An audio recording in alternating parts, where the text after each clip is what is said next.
My dear students, in previous video about aldehyde, ketone and carboxylic acid, we discussed physical property of aldehyde and ketone. हमने आपको बताया कि हम लोग जो है आपको वीडियो प्रोवाइड कर रहे हैं सिस्टमेटिक आपके एनसीईआरटी सिलेबस से मैच करते हुए, ताकि आपको उसमें कोई दिक्कत ना हो।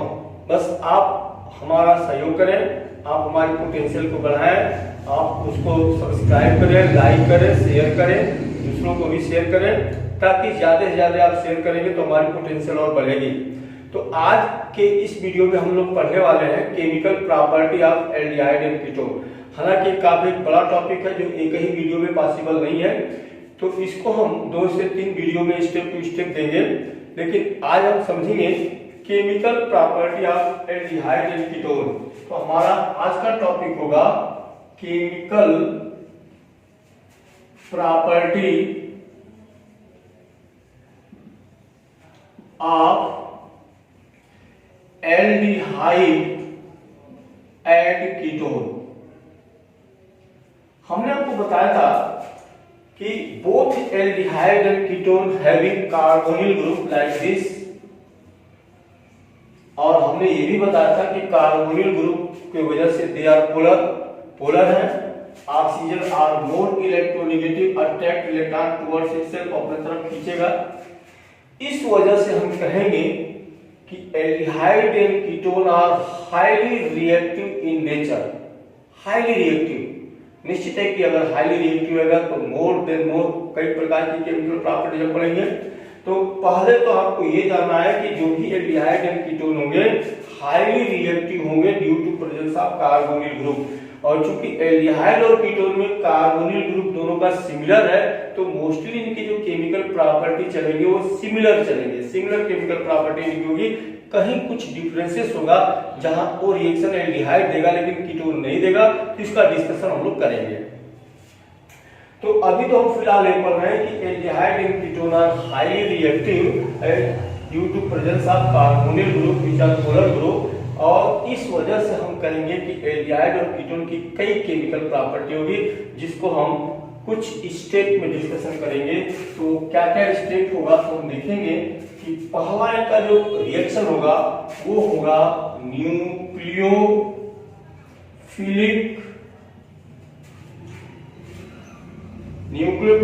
Addition reaction. Nucleophilic addition reaction ये पहला हम डिस्कस करेंगे, न्यूक्लियोफिलिक एडिशन रिएक्शन। सेकेंड आएगा आपका कंडेंसेशन रिएक्शन। कंडेंसेशन रिएक्शन इसमें हम देखेंगे कि कंडेंसेशन रिएक्शन क्या होगा। कंडेंसेशन रिएक्शन होगा यहाँ 2 मॉलिक्यूल ऐड होंगे by elimination of water molecule. Water molecule eliminate होगा और 2 मॉलिक्यूल ऐड होंगे, वो कहलाएगा कंडेंसेशन रिएक्शन। न्यूक्लियोफिलिक में टोटल वहां पे कार्बोनिल ग्रुप ऐड होगा, जिसको हम डिस्कस करेंगे। सी इनका हम पढ़ेंगे ऑक्सीडेशन, डी पढ़ेंगे रिडक्शन, और लास्ट जो केस हम पढ़ेंगे वो होगा मिसलेनियस रिएक्शन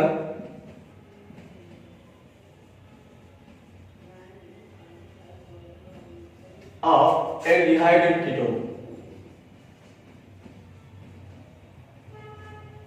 तो आप इस चीज को नोट कर लेंगे कि जो भी हमारा वीडियो होगा इस तरीके से सिस्टमेटिक होगा। हम जो है एल्डिहाइड और कीटोन के केमिकल प्रॉपर्टीज को इतने पॉइंट में डिस्कस करने वाले हैं। पहला हम लोगों का रहेगा न्यूक्लियोफिलिक एडिशन रिएक्शन, उसके बाद से होगा कंडेंसेशन रिएक्शन, उसके बाद हम ऑक्सीडेशन डिस्कस करेंगे, उसके बाद रिडक्शन डिस्कस करेंगे, और miscellaneous reaction of aldehyde and ketone. ये कुछ ऐसे स्पेशल रिएक्शन होंगे जो हम एल्डिहाइड और कीटोन का पढ़ेंगे। क्लियर? तो सबसे पहले हम चलते हैं न्यूक्लियोफिलिक एडिशन रिएक्शन में। अब यहाँ ध्यान देने वाली हमारी बात है, हमें मालूम है कि कोई भी एल्डिहाइड या कीटोन हो तो उसके अंदर कार्बोनिल ग्रुप तो कॉमन होगा। कार्बोनिल ग्रुप कॉमन होने की वजह से हमने ये पढ़ा है कि oxygen is more electronegative as compare to carbon. निश्चित है कि ये जो पाई इलेक्ट्रॉन होगा, पाई इलेक्ट्रॉन डीलोकलाइज होगा, इसको अपने तरफ माइग्रेट करेगा, इजीली लेवाइड होगा।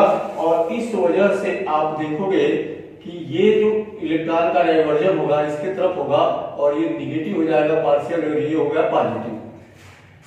अब इसके ऊपर अगर हम कोई भी रिएजेंट डालेंगे तो हमने पढ़ा है कि एक रिएजेंट के दो पार्ट होते हैं, एक होता है इलेक्ट्रोफाइल, एक होता है न्यूक्लियोफाइल। इलेक्ट्रोफाइल का मतलब इलेक्ट्रॉन लविंग, न्यूक्लियोफाइल का मतलब न्यूक्लियस लविंग। निश्चित है कि ई कहां पे अटैक करेगा, या इसको हम ऐसे लिख देते हैं नीचे। मान लो इस तरीके का सिचुएशन हो गया, ये पार्शियल नेगेटिव और ये पार्शियल पॉजिटिव। अब इसके ऊपर अगर हम कोई भी केमिकल डालते हैं, मान लो हमने डाल दिया कोई भी रिएजेंट, तो उस रिएजेंट के दो पार्ट होंगे, एक होगा इलेक्ट्रोफाइल, एक होगा न्यूक्लियोफाइल। निश्चित है कि न्यूक्लियोफाइल का मतलब न्यूक्लियस लविंग, यानी कहां अटैक करेगा, सी पे अटैक करेगा। और ई जो इलेक्ट्रोफाइल का मतलब इलेक्ट्रॉन लविंग, ई अटैक कहां करेगा, ओ पे अटैक करेगा। तो हमारा प्रोडक्ट क्या बनेगा, हमारा प्रोडक्ट बनेगा यहाँ पे आ जाएगा NU और यहाँ पे आ जाएगा OE। तो this is the mechanism of the nucleophilic addition reaction, ये हम मैकेनिज्म देखेंगे, क्लियर। बट अब इस रिएक्शन के दौरान दो तीन चीज बड़े इंपॉर्टेंट हमको देखना होगा जो फैक्टर इन्फ्लुएंस करेंगे। पहला फैक्टर इन्फ्लुएंस करेगा, एक होगा इंडक्टिव इफेक्ट और एक होगा स्टेरिक हिंड्रेंस। उन दोनों की चर्चा हम करेंगे। जैसे मान लो अगर हमने बोल दिया HCHO, अब हम देख रहे हैं कि ये दोनों हाइड्रोजन क्या होता है, नो प्लस आई, कोई प्लस आई इफेक्ट नहीं देगा, नो माइनस आई, कोई माइनस आई इफेक्ट नहीं, कोई प्लस आई इफेक्ट नहीं। और ये दोनों स्मॉलर इन साइज है, तो यहाँ पे न तो प्लस आई इफेक्ट होगा और न ही स्टेरिक हिंड्रेंस होगा, जिसकी वजह से formaldehyde is more reactive, highly reactive amongst aldehyde and ketone. Aldehyde और कीटोन में जो फॉर्मल्डिहाइड होगा, because there is no any plus I effect और स्टेरिक हिंड्रेंस। क्योंकि अब अगर मान लो अगर हमने ले लिया CH3CHO, अब यहाँ क्या होगा, प्लस आई की वजह से ये अपने इलेक्ट्रॉन को इधर ट्रांसफर करेगा, जिसकी वजह से यहाँ पे पोलराइजेशन क्या हो जाएगा, वीक हो जाएगा। प्लस आई इफेक्ट की वजह से पोलराइजेशन वीक हो गया, जिसकी वजह से यहाँ पोलरिटी यानी डाइपोल मोमेंट कम हो जाएगा, पोलरिटी कम हो जाएगी, जिससे इसकी रिएक्टिविटी फॉर्मल्डिहाइड के कंपेयर में क्या हो जाएगी, कम हो जाएगी। तो ये हो गया आपका प्लस आई इफेक्ट। तो formaldehyde is more reactive than acetaldehyde. अब अगर हम एसीटोन की बात करें,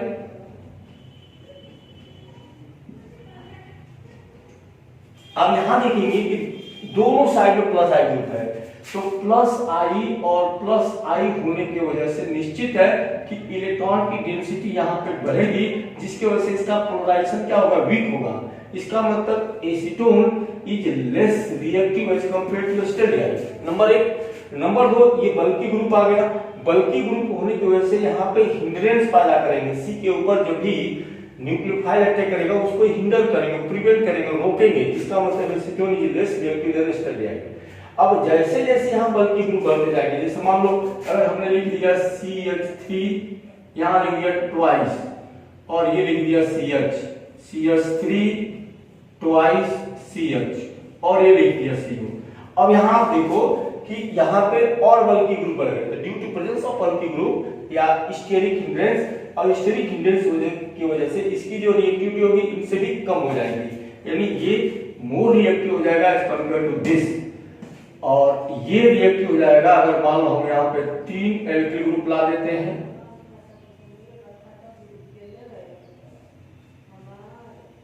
दिस। तो हमने कहा कि एल्डिहाइड या कीटोन में प्लस आई ग्रुप अगर इंक्रीज करेगा तो plus I group increases, reactivity decreases, number एक। नंबर दो, अगर बल्की ग्रुप का मतलब मान लो एल्किल ग्रुप CH3 C2H5, अगर ये ग्रुप बढ़ते जाएंगे तो ये हिंड्रेंस क्रिएट करेंगे, इनको कहते हैं स्टेरिक हिंड्रेंस। तो स्टेरिक हिंड्रेंस की वजह से भी इनकी रिएक्टिविटी क्या होगी, कम होगी।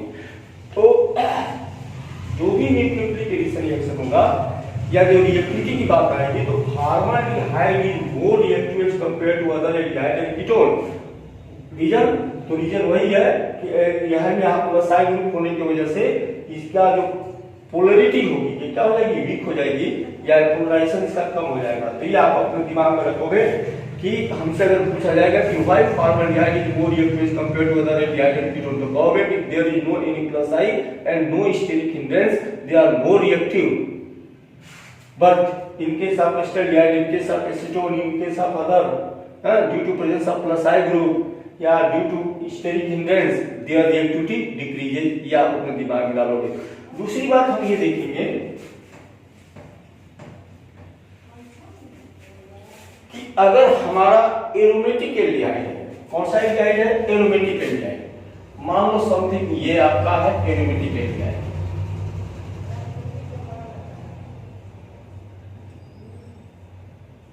तो ये जो एरोमेटिक एल्डिहाइड होगा ये रिएक्शन के दौरान किस प्रकार का डायरेक्शन लेगा, यानी ये क्या होगा, तो पैरा डायरेक्टिंग होगा या मेटा डायरेक्टिंग होगा, क्योंकि आने वाला जो बेंजीन के ऊपर मान लो एरोमेटिक एल्डिहाइड है तो बेंजीन पे इलेक्ट्रोफिलिक सब्स्टिट्यूशन होगा, तो जब इलेक्ट्रोफिलिक सब्स्टिट्यूशन होगा तो जो आने वाला ग्रुप होगा इलेक्ट्रोफाइल, क्योंकि इलेक्ट्रोफिलिक सब्स्टिट्यूशन में कौन आया था? इलेक्ट्रोफाइल, वो कहां आएगा? जैसे हम हेलोइरिन में पढ़ रहे थे या फिनाल में पढ़े थे कि आर्थो और पैरा पे आएगा, तो बेंजल्डिहाइड के केस में इलेक्ट्रोफाइल आने वाले कहां पे आएंगे, ये भी हम याद रखेंगे। तो ये जो CHO ग्रुप है जो कि खुद अनसैचुरेटेड है, ये हमेशा मेटा डायरेक्टिंग देगा, यानी यहाँ जो है बेंजल्डिहाइड के केस में या एरोमेटिक एल्डिहाइड के केस में जो भी इलेक्ट्रोफाइल आएंगे ये मेटा पोजीशन पे आएंगे, not at ortho and para. What is reason? Reason is resonance effect, क्योंकि रेजोनेंस इफेक्ट में हम देखेंगे कि इनके साथ दिस, अब यहाँ कौन सा इफेक्ट होगा, वहाँ माइनस आर हो रहा था या प्लस आर होगा, अब इलेक्ट्रॉन बीटा बेंजीन रिंग से कराए जाएंगे, जिसकी वजह से आर्थो और पैरा पे पॉजिटिव चार्ज आ जाएगा और meta as compare to positive more dense होगा, और this is the result that electrophile attack at meta position except at the place of ortho and para. तो हम देखेंगे रेजोनेंस में क्या होगा। मान लो ये इलेक्ट्रॉन को इधर डाइवर्ट कराया, तो ये इधर डाइवर्ट हुआ, तो अगला स्ट्रक्चर हमारा क्या बन जाएगा? निश्चित है कि अगला जो हमारा स्ट्रक्चर बन जाएगा, यहाँ पे आ जाएगा आपका डबल बॉन्ड, यहाँ पे पॉजिटिव चार्ज डेवलप हो जाएगा, ये आपका सिंगल बॉन्ड यहाँ नेगेटिव आ जाएगा, ये आपका एजिट रहेगा, ये फर्स्ट स्ट्रक्चर हुआ, ये आपका देखो इधर ये जो बॉन्ड है उठ के यहाँ आ जाएगा, तो पॉजिटिव चार्ज यहाँ आ जाएगा। अब क्या होगा, अब यहाँ पे पॉजिटिव आ गया, यहाँ पे आपका डबल बॉन्ड आ गया, यहाँ आपका डबल बॉन्ड रहेगा, ये CHO नेगेटिव। अब ये बॉन्ड उठ के यहाँ आएगा तो पॉजिटिव चार्ज यहाँ आ जाएगा, ये स्ट्रक्चर बन गया सेकेंड।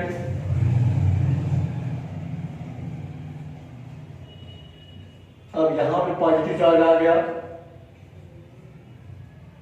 ये हो गया resonating structure third.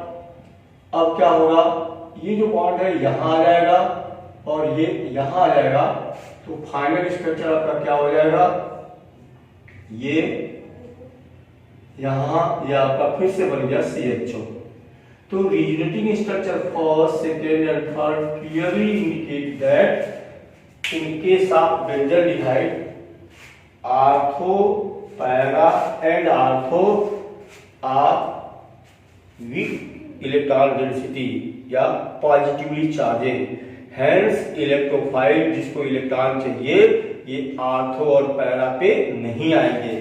As compare to ortho and para ये जो मेटा होगा they are more electron dense and this is the reason that in case of aromatic aldehyde coming electrophile attack eight only Meta position x besides ortho and para position. क्या reason है, तो reason है resonance effect. इस resonance effect की वजह से हम देखेंगे कि जिस तरीके से क्लोरोबेंजीन या फिनाल में आर्थो और पैरा मोर इलेक्ट्रॉन डेंस हुआ था, यहाँ पे क्या हो जाएगा, पॉजिटिवली चार्जेस हो जाएगा, और पॉजिटिवली चार्जेस के कंपेयर में जो मेटा पोजीशन होगा मोर इलेक्ट्रॉन डेंस होगा, और इस वजह से जो भी इलेक्ट्रोफाइल आएंगे वो कहाँ आएंगे, मेटा पे आएंगे।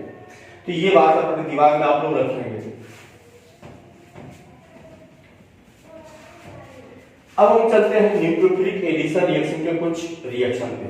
तो पहला रिएक्शन होता है विथ HCl। हम HCl को क्या कहेंगे, हम HCl को कहेंगे साइनो हाइड्रोजन साइनाइड। तो जब हाइड्रोजन साइनाइड को लेंगे एल्डिहाइड एकीकरण पे तो जो करस्पॉन्डिंग प्रोडक्ट होगा उसको, जो भी प्रोडक्ट बनेगा उसको कहा जाएगा करस्पॉन्डिंग साइनोहाइड्रिन। जैसे अगर मान लो हमने फॉर्मल्डिहाइड लिया, एशियन डाला तो क्या बनेगा फॉर्मल्डिहाइड साइनोहाइड्रिन। एस्टल्डिहाइड ले लिया, एस्टल्डिहाइड साइनोहाइड्रिन। कीटोन लेंगे acetone, acetone cyanohydrin. Benzaldehyde, benzaldehyde cyanohydrin.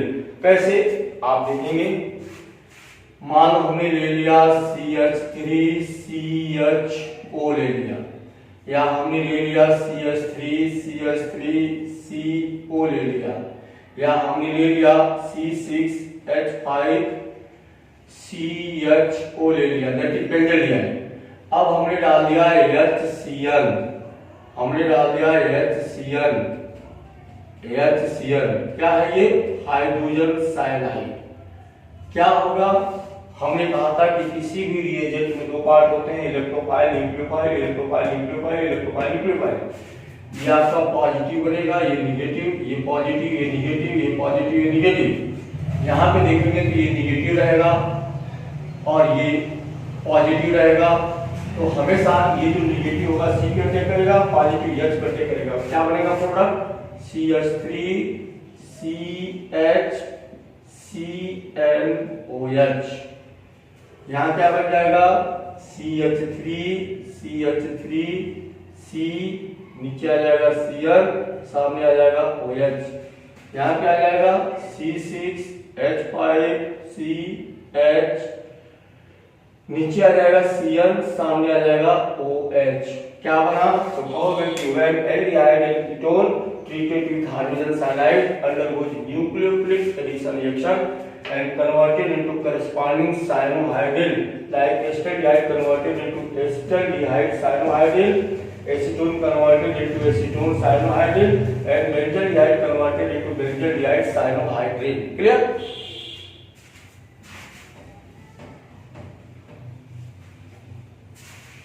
Second हम देखेंगे sodium bisulphide with sodium bisulphide.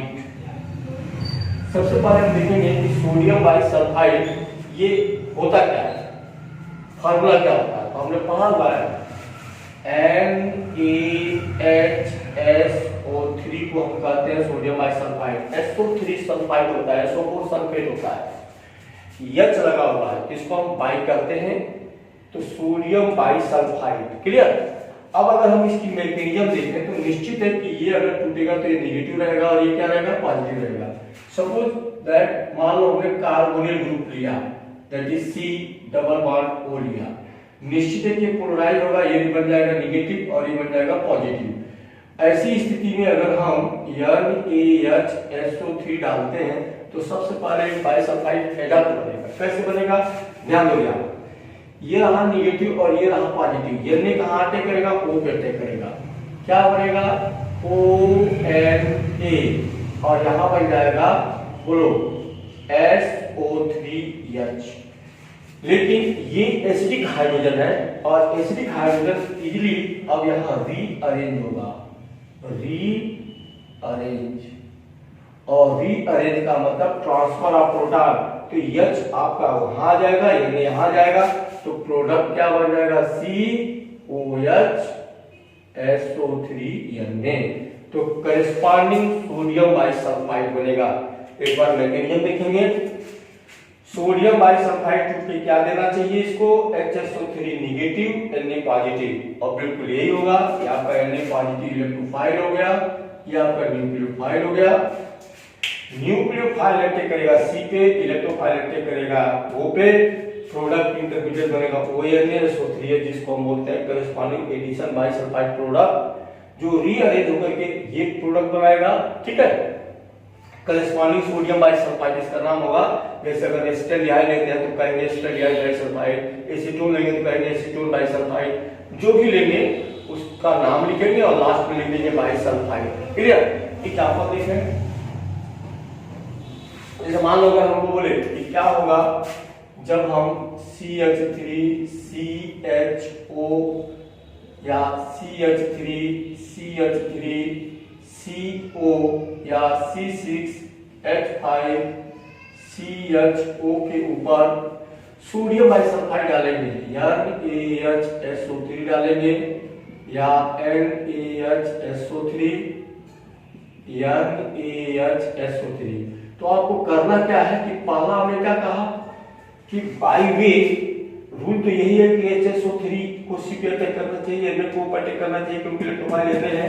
But होगा ये कि जो बनेगा CH3CHONA और यहाँ बन जाएगा SO3H, ये रीअरेंज होगा या ट्रांसफर ऑफ प्रोटॉन, ये जो प्रोटॉन होगा ट्रांसफर होगा और ट्रांसफर होने के बाद जो आपका प्रोडक्ट बनेगा CH3CHOH और यहाँ बन जाएगा SO3Na और नाम क्या देंगे, नाम देंगे acetaldehyde sodium bisulphite, acetaldehyde sodium bisulphide.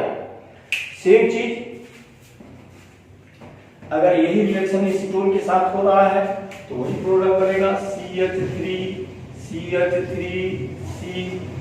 अब यहाँ पे आ जाएगा आपका SO3H, यहाँ पे आ जाएगा आपका ONA जो रीअरेंज होगा या ट्रांसफर ऑफ प्रोटॉन होगा, ये यहाँ जाएगा, H यहाँ जाएगा, तो क्या बन जाएगा CH3CH3COH SO3Na, जिसको प्राइमरी एसीटोन बाइसल्फाइड। सेम यहाँ पे अगर बेंजोल्डिहाइड पे वो रिएक्शन होगा क्या बनेगा C6H5CHONA और यहाँ बन जाएगा SO3H जो रीअरेंज होगा और रीअरेंज होकर के बना जाएगा C6H5CHOH SO3Na, जिसको हम बोलेंगे बेंजोल्डिहाइड सोडियम बाइसल्फाइड। तो इस तरीके से सोडियम बाइसल्फाइड से एडक्ट बनता है, जिसको हम एडक्ट क्यों कहेंगे, क्योंकि दोनों ऐड हो जाते हैं। तीसरा देखें, बहुत इंपॉर्टेंट वाली बात है, with Grignard reagent. With Grignard reagent हमें मालूम है कि ग्रिग्नार्ड रिएजेंट को हम जनरली RMDX कहेंगे। अगर हम एग्जांपल ले लिए, मान हमने एग्जांपल ले लिया CH3MgBr, तो सबसे पहले एग्जांपल लेते हैं लिहाइड, मान हमने ले लिया CH3CHO, इसके ऊपर हमने डाल दिया CH3MgBr। क्या होगा, ये रिएक्शन हमेशा ड्राई ईथर की उपस्थिति में होता है, क्या होगा, ये एल्किल ग्रुप है, याद रखोगे ये मेटल है, तो यहाँ से ये पॉजिटिव बन जाएगा, ये नेगेटिव बन जाएगा। अब ये जो CH3 होगा वो क्या बनेगा, ये बनेगा न्यूक्लियोफाइल, तो CH3 यहाँ पर अटैक करेगा क्योंकि ये पार्शियल नेगेटिव रहेगा, ये पार्शियल पॉजिटिव, तो CH3 यहाँ अटैक करेगा, क्या बन जाएगा CH3CH3CH और ये बन जाएगा OMgBr। इसकी हाइड्रोलिसिस करेंगे और जब भी आप हाइड्रोलिसिस करोगे निश्चित है इस टाइप से कन्वर्जन हो जाएगा, यहाँ आ जाएगा OH, यहाँ जाएगा H, क्या बन जाएगा CH3CH3CHOH प्लस MgBrOH। तो हम तो यही कहेंगे कि when aldehyde treated with grignard reagent it will convert into what, secondary alcohol। हाँ, अगर हम फॉर्मल्डिहाइड लेंगे तो वहां क्या बनेगा, प्राइमरी अल्कोहल। अगर हमको फॉर्मल्डिहाइड लेना है, जैसे अगर इसी रिएक्शन को हम SCHO के साथ करें तो SCHO converted into primary alcohol, clear. जैसे अब अगर यहाँ हमने HCHO ले लिया, फॉर्मल्डिहाइड इस पे ऐड होगा तो यहाँ पे H आ जाएगा, अब H आ गया तो यहाँ भी आपका क्या हो जाएगा H, तो ये क्या बन जाएगा CH3CH2OH। तो याद रखोगे कि when formaldehyde treated with grignard reagent it get converted into primary alcohol, when acetaldehyde treated with grignard reagent it get converted into secondary alcohol। But what happens when ketone like acetone treated with grignard reagent, तो अगर हम acetone लेते हैं like this CH3CH3C double bond हो, इसके ऊपर हम डालते हैं CH3MgBr, ये भी रिएक्शन ड्राई ईथर की उपस्थिति में होता है। CH3 निश्चित यहाँ ऐड होगा, क्या बन जाएगा CH3CH3CH3 और यहाँ पे आ जाएगा OMgBr। अगर हम इसकी हाइड्रोलिसिस करेंगे तो हाइड्रोलिसिस मान लो ब्रेकिंग यहाँ से होगा, यहाँ पे आ जाएगा H, यहाँ पे आ जाएगा OH, क्या बन जाएगा CH3 CH3 CH3 COH और क्या निकल जाएगा MgBrOH। तो याद रखोगे when ketone are used like acetone are used, it get convert into tertiary alcohol, acetaldehyde convert into secondary alcohol and formaldehyde convert into primary alcohol। तो अगर हमको प्राइमरी अल्कोहल बनाना है तो क्या लेना है फॉर्मल्डिहाइड, सेकेंडरी अल्कोहल बनाना है तो क्या लेना है एसिटाल्डिहाइड, और टर्शियरी अल्कोहल बनाना है तो क्या लेना है कीटोन लेना है। क्लियर। चौथा हम चलते हैं, हम लोग पढ़ रहे हैं न्यूक्लियोफिलिक एडिशन रिएक्शन, उसमें हमने विथ HCl पढ़ लिया, विथ सोडियम बाइसल्फाइड पढ़ लिया, विथ ग्रिग्नॉट रीजन पढ़ा। अब हम चलेंगे विथ अमोनिया। विथ अमोनिया क्या होगा जब हम अमोनिया डालेंगे, मान लो हमने ले लिया CH3CHO या हमने ले लिया CH3CO। मान लो हमने अमोनिया डाला, अमोनिया को हम ऐसा लिख सकते हैं HNH2 या HNH2। याद रखो ये नेगेटिव ये पॉजिटिव, ये यहाँ आ जाएगा, ये यहाँ आ जाएगा, H2 यहाँ आ जाएगा, क्या बन जाएगा CH3CHOH NH2 अमाइन बन गया हाइड्रोक्सीमाइन। और यहाँ पे क्या बन जाएगा CH3CH3COH NH2। हाँ ये अगेन अगर इसको हम हीट करें तो हीट करने के बाद यहाँ का OH और यहाँ का H क्या हो जाएगा H2 निकल जाएगा, ये क्या बन जाएगा CH3CH double bond NaH plus H2O। इसको भी अगर हीट करें तो यहाँ से OH यहाँ का H निकल जाएगा तो क्या बन जाएगा CH3C double bond NaH imine बोलते हैं इसे, H2O निकल जाएगा।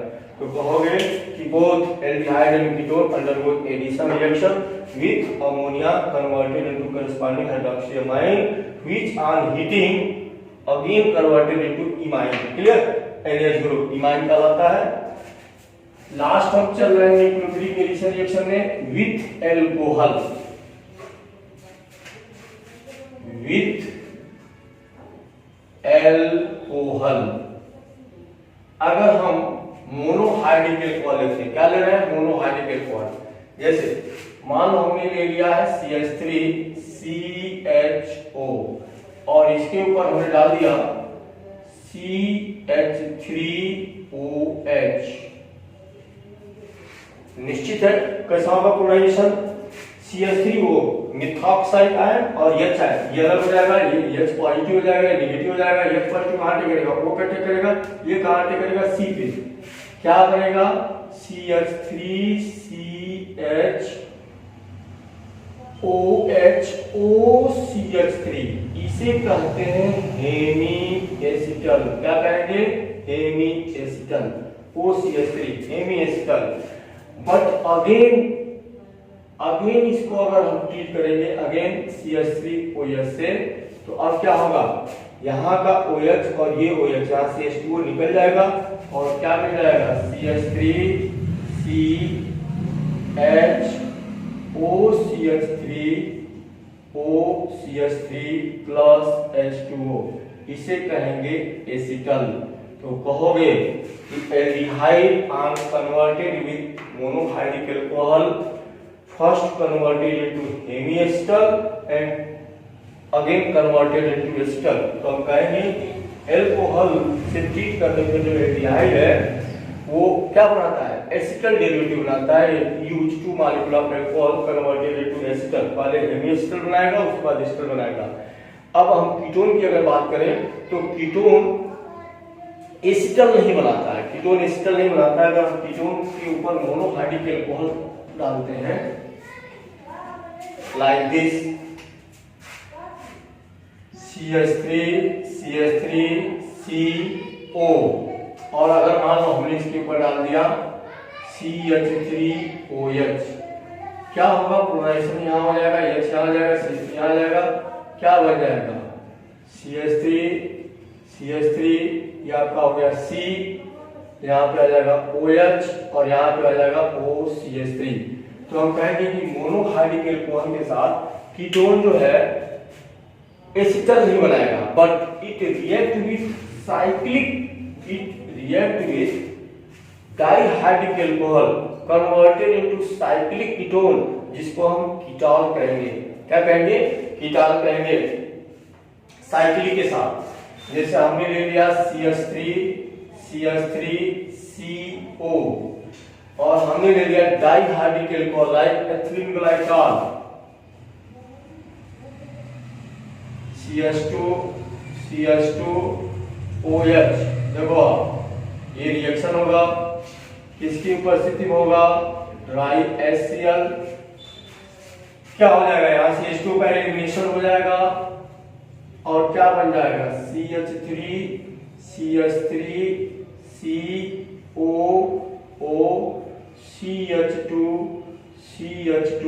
इसको हम कहेंगे साइक्लिक कीटोन। तो हम इस तरीके से कहेंगे कि aldehyde converted into acetal by treated with alcohol and ketone react with dihydric alcohol converted into cyclic ketone। और इस तरीके से जो आज का हमारा ये वीडियो था, इसमें हम लोगों ने डिटेल पढ़ा nucleophilic addition reaction. Nucleophilic addition reaction का हमने मैकेनिज्म देखा कि जो भी रिएजेंट होगा उसका इलेक्ट्रोफाइल और न्यूक्लियोफाइल होगा, न्यूक्लियोफाइल C पे अटैक करेगा, इलेक्ट्रोफाइल O पे अटैक करेगा, एडिशन प्रोडक्ट बनेगा। उसके बाद हमने बताया कि अभी ये रिएक्शन, इनमें हम 5 टाइप के अलग अलग रिएक्शन पढ़ेंगे। तो इसमें पहला हम लोग का हो गया कंडेंसेशन रिएक्शन, जो है हम नेक्स्ट वीडियो में लेके आएंगे। Okay, thanks.